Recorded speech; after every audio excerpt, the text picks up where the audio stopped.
Buckle up, because what you're about to hear, no one saw coming. She dropped her sunglasses. That's the first thing I remember.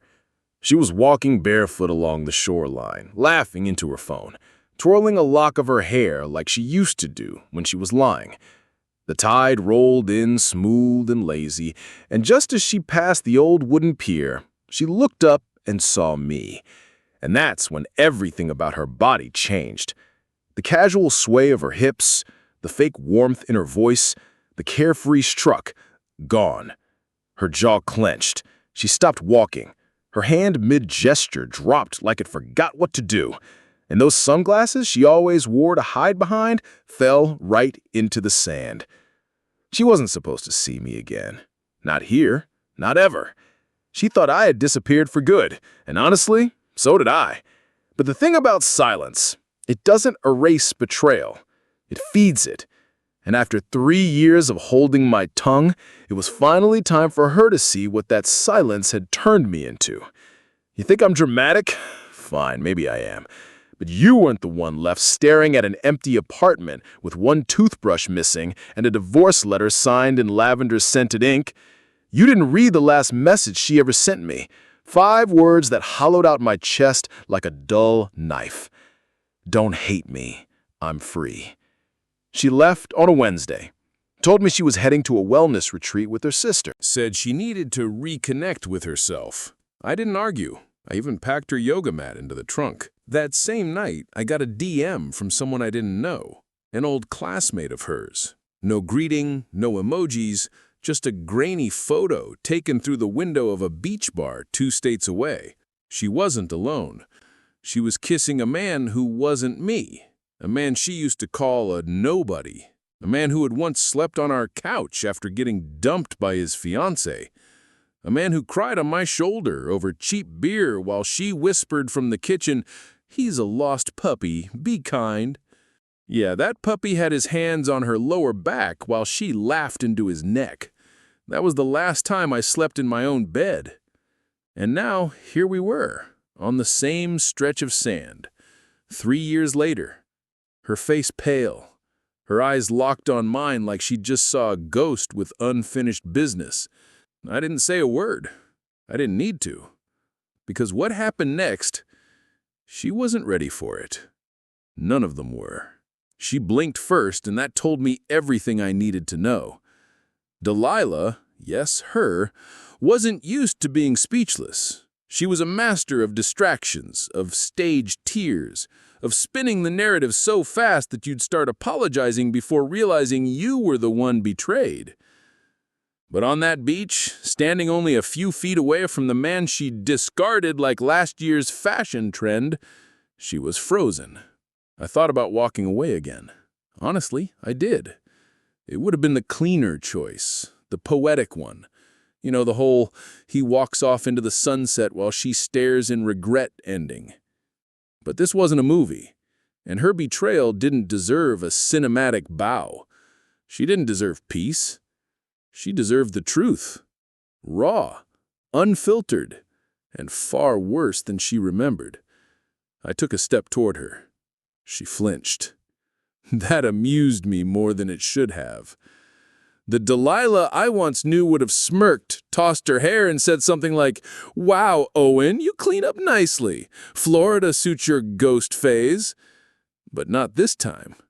She was off balance, and I had no intention of helping her stand. "I didn't recognize you," she mumbled. Her voice cracked. "You look different." Yeah, that happens when someone shatters your insides and you spend 1,000 days trying to piece yourself back together in the middle of nowhere with nothing but shame and silence for company. But I didn't say that out loud. I just let her squirm. "I thought you moved to Colorado," she added, eyes scanning me like I might vanish again. "You thought wrong." I said it flatly. No anger, no emotion, just a fact she wasn't prepared to hear. And I could see it clear as day. That tiny flicker of panic in her chest. Not guilt, not grief, fear. Because in that moment, she remembered something I wasn't supposed to know. something she buried so deep under her fake apologies and staged tears that even she had probably convinced herself it was forgotten. But I remembered. I remembered everything, like the red envelope I found under the passenger seat 2 days before she left, the one with 2 concert tickets. One had her name, the other, not mine. Or the second hotel receipt I discovered in our shared email, hidden under the alias D. Winters, a name she used once during a party game when someone asked, "What would your fake ID name be?" We laughed about it at the time. I didn't laugh when I found the confirmation for a 2-night stay in Miami, dated exactly 1 week before her retreat. She gaslit me when I asked about it, said I was paranoid, said the email must have been spam. "You need to trust me," she whispered into my neck that night. "You're imagining things again." No, I was finally seeing things clearly. That was the problem. And now she stood in front of me again, not knowing how much I'd uncovered after I left. Not knowing that in the years since, I hadn't just moved on. I documented everything, every lie, every transaction, every name, because I knew this day would come. And now I wasn't just Owen, the quiet husband she ghosted. I was Owen, the man who'd built a quiet case of truth she could no longer outrun. "I have nothing to say," she whispered. "I'm not here for your words," I replied. She looked down, maybe to hide her face, maybe because she couldn't stand to meet the eyes of the man she once broke for fun. But then she noticed what I was holding in my hand, folded, weathered, a little stained by time. The photo. The photo! Her eyes widened like they did that night I showed up at her office party and caught her trying to pull her hand out of her coworkers too slowly, like she was caught in a storm she thought had passed. "You kept that?" I nodded. "You never buried it deep enough." Her lip trembled. "Why are you here?" "Because I want you to see it," I said quietly. "The consequences, the real ones, not the Instagram version of your life where you get to pretend none of it happened." I tucked the photo back into my journal and turned around. She didn't follow. She didn't call my name. She just stood there, barefoot in the sand like the tide might wash away what I just dug up. But some things don't get washed away. Some things stay stuck to you, especially the lies you told and the people you stepped on to keep them hidden. I didn't plan on seeing her again, let alone speaking to her. But when you spend 3 years dragging a memory behind you like a corpse tied to your ankle, you start to realize you'll never be free until you face it, until she sees it. Not the version she convinced herself of. The one where I just couldn't handle the marriage or where I walked away because of my insecurities. Nah, the real version. The one where I saw her for exactly who she was and left before she could finish the job of hollowing me out. As I walked away from that beach, I felt her eyes on my back. I could feel the weight of the questions building in her throat, but she stayed frozen in place. She didn't call out. Maybe she knew I wouldn't stop. Maybe she was afraid of what I'd say if I did. I went straight to the small motel nearby where I had a single room and a single purpose. I hadn't booked it randomly. That entire weekend was orchestrated. She thought she ran into me. In reality, she walked right into it. I still had the journal, leather-bound, worn down, filled with pages most people would never believe came from someone like me. But when you spend your entire marriage being gaslit, manipulated, and made to feel insane for noticing the truth, you start writing everything down. It's your only proof you weren't crazy. Inside the journal were names, dates, locations, screenshots, photos I never sent, voicemails I transcribed. I even had the original wedding card from her mother, the one that said, "You finally found someone safe. Don't ruin this, honey." Yeah, I kept everything. Call it obsession, call it trauma, call it survival. But I knew one day the truth would need to be unboxed. That night, I slept like I hadn't in years. The next morning, I woke up to a knock. 3 soft taps. I didn't look through the peephole. I already knew who it was. Delilah always knocked like she was asking permission to cause chaos. I opened the door and found her standing there, arms wrapped around herself, lips pressed tight like she was trying not to cry before she even said a word. She looked older, not tired, just worn, like someone who knew the mask didn't fit anymore. She spoke first. "I don't know what you want from me." I stepped aside, letting her in. "You came. That's already more than you did when I left." She hesitated but walked inside. Same perfume, same fake confidence, but I noticed her hands were trembling. "I couldn't sleep," she muttered. "Because you saw me, or because you remembered what you did?" She flinched. "You don't understand." "No," I cut her off. "I finally do, and that's why you're here." I opened the journal and flipped to a page marked with a ribbon. It was a printed message clipped to the corner, a Facebook post, one I wasn't supposed to see. But screenshots are a beautiful thing. Delilah and her affair partner, his name was Graham, had joined a private group for emotional healing after divorce. Cute, right? Except in one of the comments, someone asked, "What triggered the end of your marriage?" And there it was. Her reply, "My ex-husband was boring. I needed more. I don't regret anything except not leaving sooner." That was the moment I stopped being sad and started being furious. I turned the journal around and slid it toward her across the table. "You said you wanted honesty," I said. "Start reading." She stared at it like it was radioactive. "What is this?" This is what it looked like from my side of the glass. She didn't want to read it. I could see it. She didn't want to relive what she did or what I endured in silence while she played the victim in curated photos and pity-drenched posts. But she opened the first page anyway.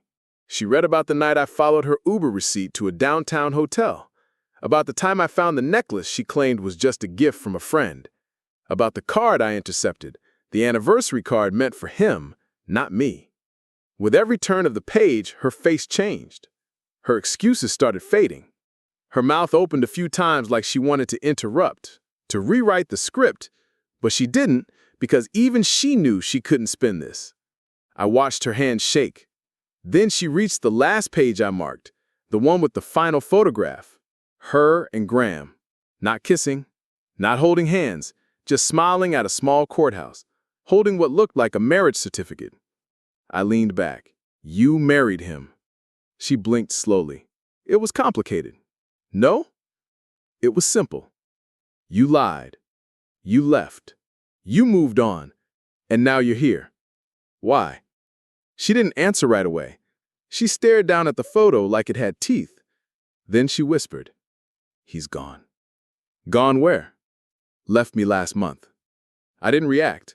Not on the outside, but inside, I felt something I hadn't let myself feel in years. Closure. No, not yet, but it was coming. She stood there in my motel room like the floor might swallow her. I'd never seen her like that before. Not during our marriage. Not during our fights. Not even when I left. Delilah, the woman who once rolled her eyes when I cried, now stared at the photo of her courthouse wedding like it was evidence in a criminal case, which, in a way it was, just not the way she thought. "He left me," she said again, softer this time, like maybe the repetition would somehow make me feel sympathy. But I didn't, not anymore. "Did he leave before or after your birthday?" I asked, already knowing the answer. She blinked. "After." "How did you—" "I saw the post. He gave you a weekend in Charleston and a gold bracelet. You posted it with that ridiculous caption. What was it again?" I paused, as if searching, but I already knew it by heart. "Some people come into your life and show you what love really feels like." She winced. "You're really still watching me?" "No," I replied coldly. "I watched you back then because I needed closure. Now I just study you like a puzzle I already solved." Her shoulders slumped. "He wasn't who I thought he was." "Neither were you." That hit harder than I expected. Her lips parted, then closed. She looked smaller now, like something had finally cracked through her armor. But I didn't let up. Not yet. So let me get this straight, I continued. You cheated on me with someone you said was harmless. You lied, you gaslit, you walked away and didn't look back. You married him in under a year. Then he left you. And now you're standing in front of me. Why? What do you want from me, Delilah? She sat down on the edge of the bed without asking. That used to annoy me, how she never asked. She always took space like she owned it. I don't know what I want, she said. I think when I saw you yesterday, I felt like I couldn't breathe, like everything I buried came up at once. I stared at her, waiting, but she didn't continue. You're not here for an apology, I said. You don't believe in apologies. She nodded slowly. Maybe I don't, but I believe in consequences now. That got my attention. Not because I believed her, but because I was finally starting to see it, what she was really here for. Not to fix things, not to own what she did. She was here because someone else had finally done to her what she did to me. I found his phone one night, she said, her voice barely above a whisper. He had pictures of a girl, younger coworker. Same story I told you. I didn't flinch. I wanted to, but I'd already suspected it. He told me I was too emotional, that I made him feel guilty for having fun, that I was suffocating him. I nodded slowly. And now, you're reliving my role. Tears welled up in her eyes, but no part of me moved to comfort her. I wasn't that guy anymore. The guy who sacrificed his needs to make her comfortable in her cruelty. The guy who believed every manipulated tear. She wiped her face. I hated you when you left. 4 months, I told everyone you were unstable, that you just broke down and ran. But deep down, I knew.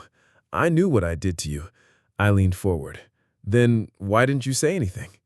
She didn't hesitate. Because I thought you'd moved on, and I didn't want to feel smaller than I already did.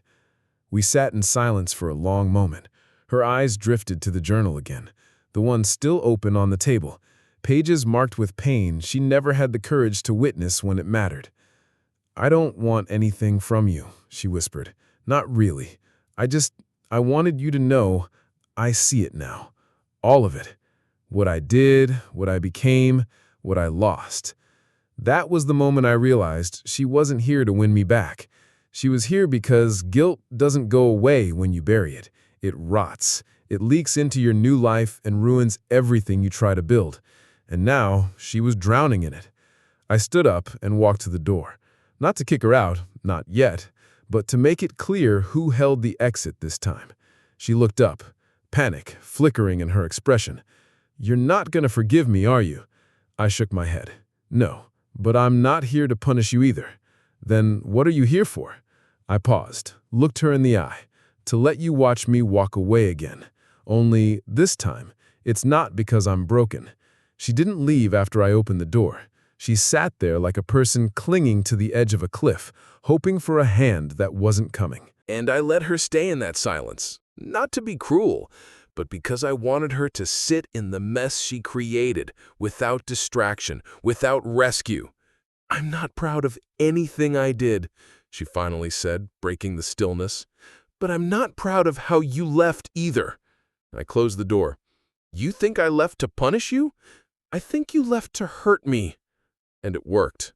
I laughed quietly, bitterly. No, Delilah. I left because staying meant destroying myself one passive-aggressive comment at a time. Because you didn't just cheat. You erased me while I was still in the room. That silenced her. I could see it sinking in. For once, she wasn't thinking of a way to spin the moment or make herself the victim. She just stared at the floor like it had answers. I never got closure, she muttered. No, you never gave it. She looked up then, and for a brief moment, I saw the woman I married, the one who used to lie next to me on the floor while we listened to records, talking about the kind of life we'd build. Before the parties, before the secrets, before I became background noise in my own home. I didn't know how to stop lying, she admitted. It became a habit. I'd tell one and then have to tell 3 more just to keep the first one alive. I nodded slowly. And somewhere in there, you forgot who you were lying to. She nodded too. Mostly myself. That was the first thing she said all day that felt honest. I sat down across from her, not to reconnect, not to soften, but because I had more to say, and she needed to hear it all. After I left, I began. I stayed in a town you've never heard of. I worked at a bookstore part-time and drew at night. I made coffee for people who didn't know my name, and I liked it that way. I went months without talking to anyone about you, but that didn't mean I forgot. I remembered everything, especially the little details, like the way you used to shut down every time I brought up anything emotional, how you could cry during a sad commercial but couldn't say, "I'm sorry," without turning it into a joke. "I didn't know how to be close to you," she whispered. "You were too good, too kind." It made me feel small. I raised an eyebrow. "So you cheated to feel bigger?" She winced. "I cheated because I was selfish and weak. And I thought you'd always forgive me." Oh, there it was. The confession I've been waiting for since the day she walked out of our apartment with nothing but her yoga bag and a lie. "You thought I was safe," I said. "Predictable. You wanted the thrill without the consequences. And then I gave you something you weren't ready for." Silence. She looked at me like she wanted to say yes, like she finally saw what I'd become in her absence. Not angry, not broken, just finished. "I think about you every day," she whispered. I didn't respond. I wouldn't give her the echo she wanted. Instead, I reached into my backpack and pulled out a letter. Handwritten, folded once. I'd written it 2 years ago, but never mailed it. At the time, I thought it was therapy. Now, it was closure. I slid it across the table. "Read it when you get back to whatever life you've built." She stared at the letter like it might burn her fingertips. "What is it?" "It's the version of me that begged for answers. The version you ignored. The man who waited for you to care. He died the day you married someone else, but I kept his voice just long enough to give it back to you." She didn't touch the envelope. Instead, she looked at me with tears in her eyes and said something I didn't expect.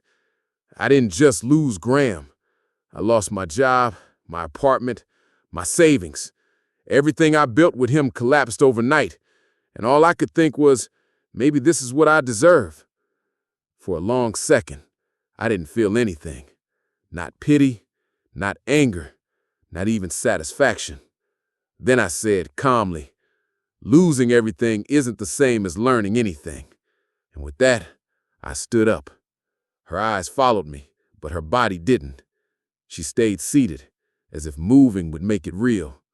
"You're really walking out again?" she asked. I didn't even turn around. "No, this time I'm leaving." I didn't slam the motel door when I left. I didn't even look back. I walked down the sun-bleached corridor, past the faded vending machine and a rusted-out ice bucket. And I felt something I hadn't felt in a long time. Relief. Not because she finally admitted what she did, or because she said she lost everything, but because I knew that none of it had anything to do with me anymore. She wasn't mine, and I wasn't hers, not even in memory. The world had kept turning after I left her. That was the cruel part. The most honest part. She thought I'd be frozen in place, still licking wounds while she posted carefully filtered pictures with her new life and her new man. But the thing about silence, it gives you time to build, not just walls, not just defenses, but purpose. After I left her sitting with that letter, something she probably still hadn't opened, I drove 30 minutes out of town to a quiet diner called Marley's. It's the kind of place where the waitress knows your name by the second visit and the pie never runs out. But that wasn't why I went there. It's where I met her, the real her. And yes, I know what you're thinking. Rebound, right? Wrong. Eliza wasn't someone I ran to. She was someone I slowly grew toward, like sun through fog. I didn't fall for her because she healed me. I fell because, for the first time in years, I didn't have to shrink to be loved. I didn't have to beg for emotional crumbs or explain why basic respect wasn't optional. Eliza didn't rescue me. She saw me. That was enough. She was already at the booth when I arrived. 2 cups of coffee, a small smile, the kind of simplicity Delilah would have rolled her eyes at. "You okay?" Eliza asked as I slid into the seat. "Better than I expected," I said honestly. I didn't have to explain why. Eliza knew about Delilah. Not every detail, but enough.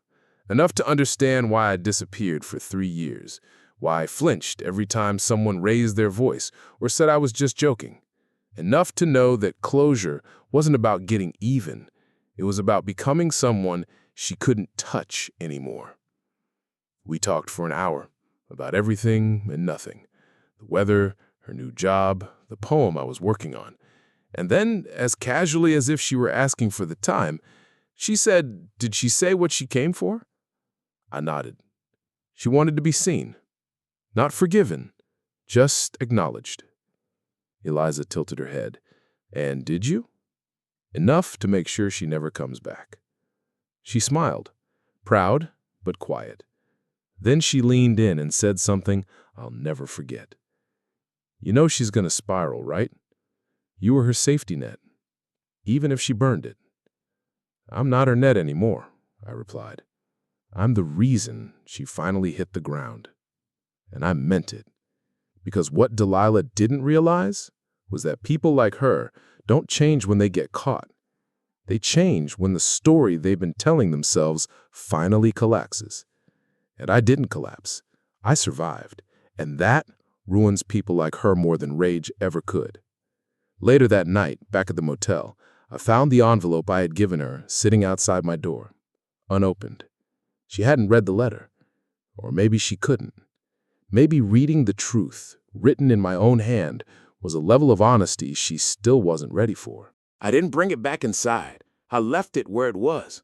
The next morning, it was gone. Did she come back for it? Did the wind carry it off? Or did someone else find it? Some stranger who read it and wondered who the hell we were. It didn't matter. That letter was never really for her anyway. It was for me, and I didn't need it anymore. As I packed up my bag and walked out of that motel for the last time, I realized something strange. I wasn't angry. Not at her. Not at myself. Not even at the years I lost. I was free. And that, for the first time in a long time, felt real. I thought I was done. That walking away from the motel, from her, from the unread letter was the final move. That what we shared had finally become dust, something blown off the table of my life. But closure is never about walking away.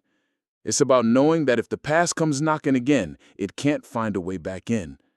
And unfortunately, for me, the past had one more surprise waiting. It started with a voicemail. Blocked number, no name, just silence at first, then a voice. Hers. "I know I shouldn't have come. I know I shouldn't be calling now, but you didn't let me explain everything. There's something I need to tell you.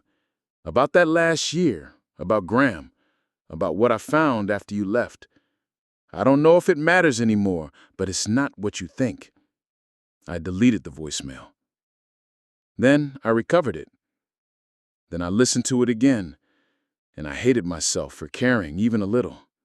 I told myself it was nothing, that she was trying to stir chaos again, just like she used to leave just enough unsaid to pull me back in, to keep me wondering. But deep down, I felt something shift. Not trust, not hope, just curiosity. The kind that comes before a wound is fully closed, the kind that can reopen everything if you're not careful. I knew I had to shut that door. Not with silence this time, but with certainty. So I opened my laptop and pulled up the archive folder, the one with the saved screenshots, message logs, emails, all the digital artifacts of the unraveling of our marriage. I've been collecting it for years, not out of spite, but because part of me needed to prove to myself that I hadn't imagined it all. When you've been manipulated long enough, even your own memory becomes suspect. But I wasn't looking through them for pain anymore. I was looking for leverage, not to use against her, to use for myself, because there was one thing she never knew. something I never told her. During those final months when everything was falling apart and she thought I was too numb to notice, I recorded one conversation. Just one. The night I found the second hotel receipt. She came home at 2:14 a.m., heels in hand, hair tangled, and a smirk on her face like the world was hers to play with. I asked her where she'd been. She laughed. Out. Don't wait up next time. It makes you look desperate. Then she walked to the kitchen and poured herself a drink like I didn't exist. Like I was the butler of her convenience, not her husband. And I stood there holding my phone in my pocket, recording her voice as she muttered under her breath. I don't even know why he still tries.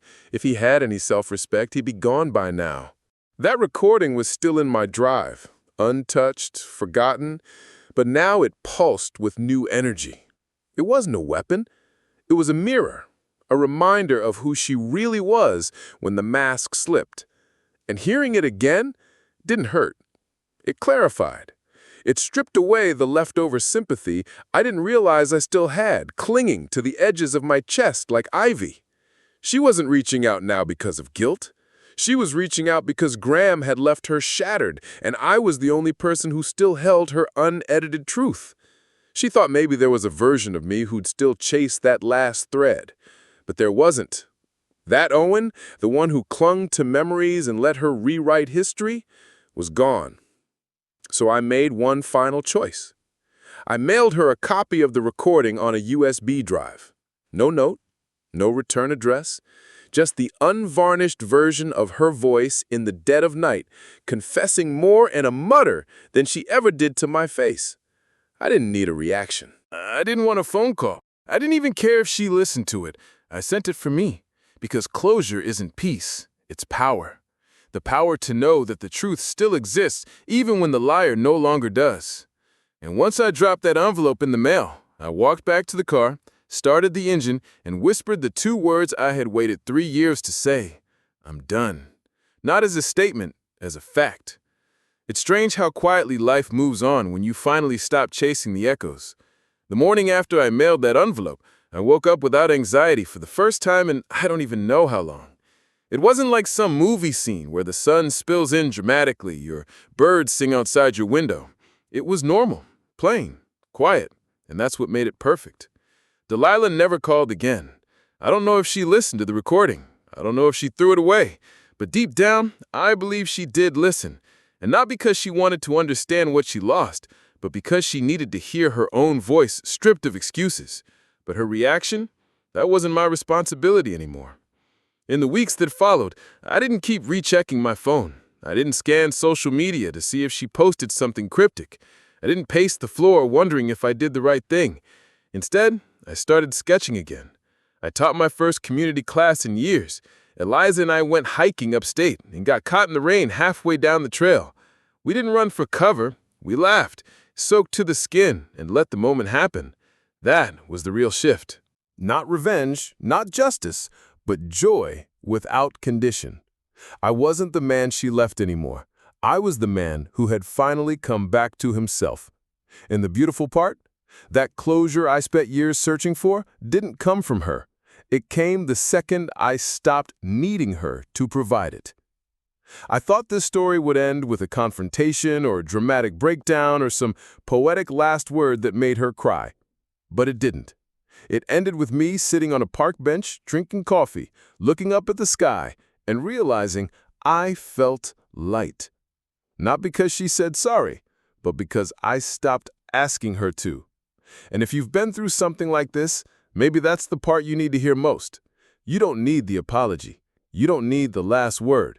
You don't need them to see what they did to you. You just need to heal anyway. Thanks for sticking through this journey with me. If anything in this story reminded you of a moment from your own life, a betrayal or a reckoning or a moment of strength you never expected from yourself, share it in the comments. Let's keep this space real. And hey, if you're new here, make sure to subscribe. There's more where this came from.